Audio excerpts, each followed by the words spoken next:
Hey, how's it going, guys? Mr. Boss for the win here, and in today's GTA 5 video, we're going to be talking about 15 things you need to know before you end up buying the Benefactor Krieger supercar in Grand Theft Auto Online.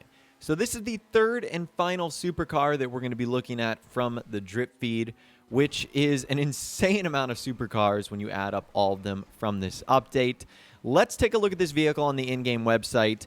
The Krieger is the most expensive vehicle from this DLC, coming in at a whopping $2.875 million.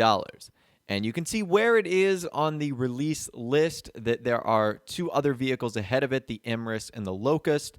So it could be a couple of weeks or a month or two before this vehicle is released.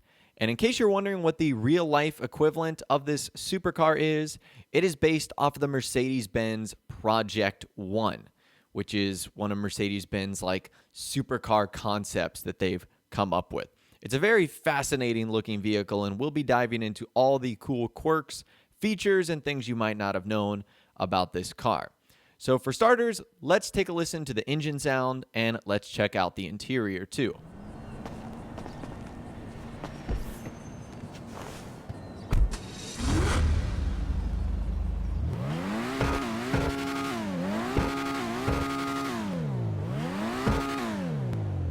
So the interior is pretty normal, nothing really all that insane about it. The two things you'll notice on the exterior is number one, that giant vent on the top, but also number two, those fens on the back, which we'll actually dive into the fact that you can change those and more. Now, I was a little bit disappointed because when I brought this into the Los Santos custom shop, there was only 16 customization options.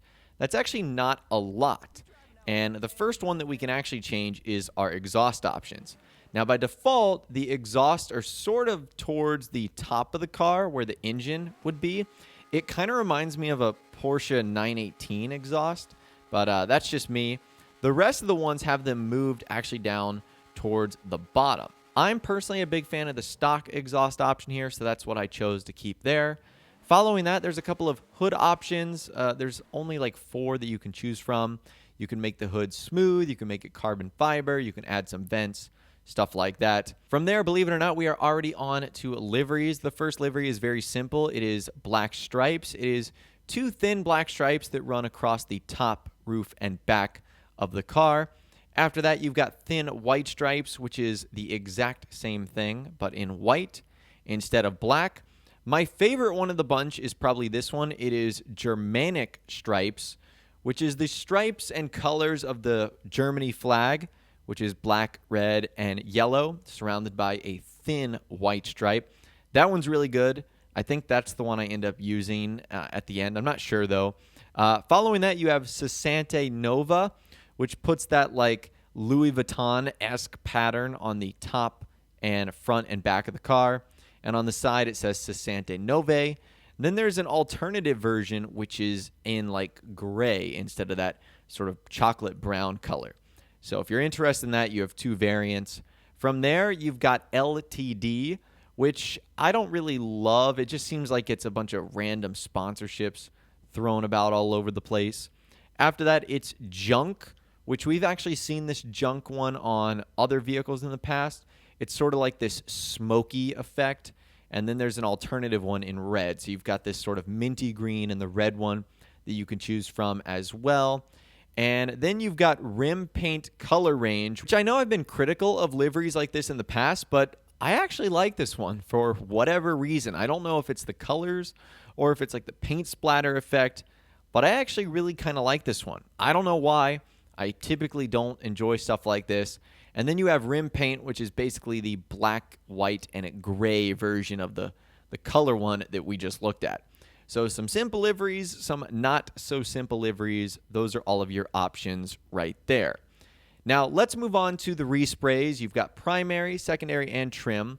The primary color is going to affect pretty much the entire body of the car, as you guys can see here.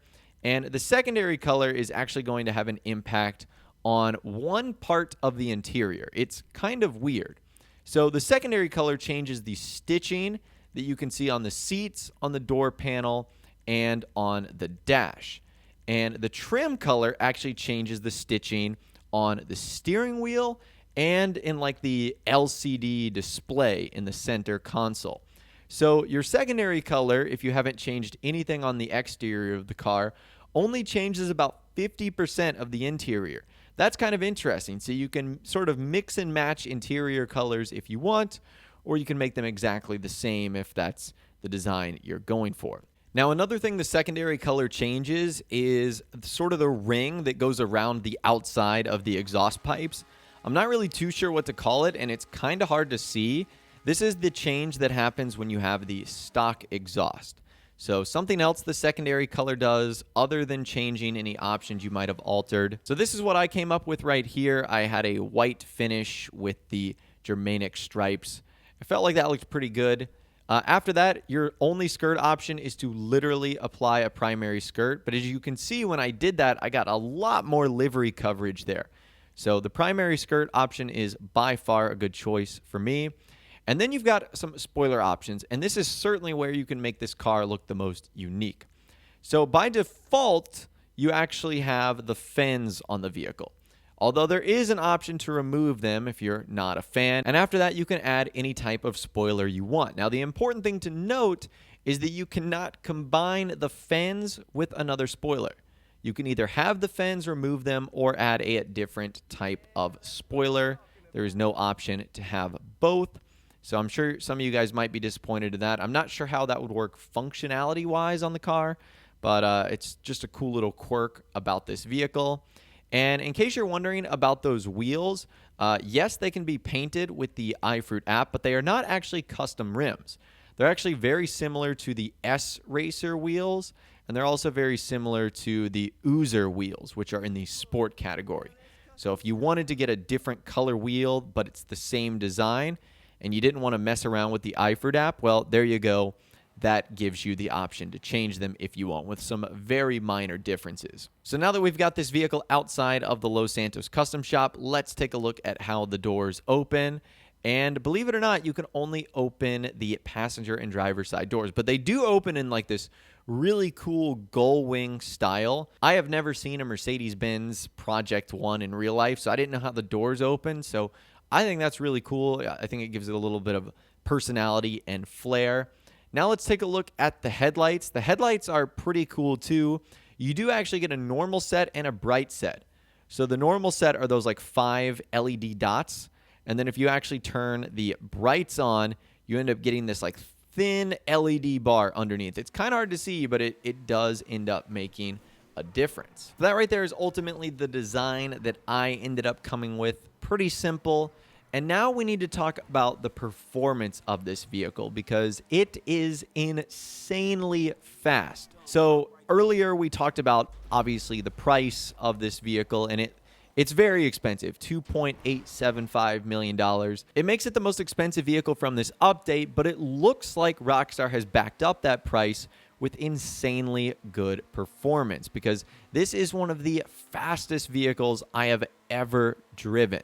And not only is it incredibly fast, but it's also very, very smooth too. Now, one of the things I did notice about this car, other than it being incredibly fast, is it has a ton of grip, which for me sometimes led to a little bit of understeer.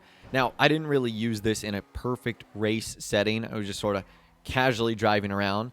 But I did notice that it would suffer from some understeer a little bit. So that's just something to keep in mind right there.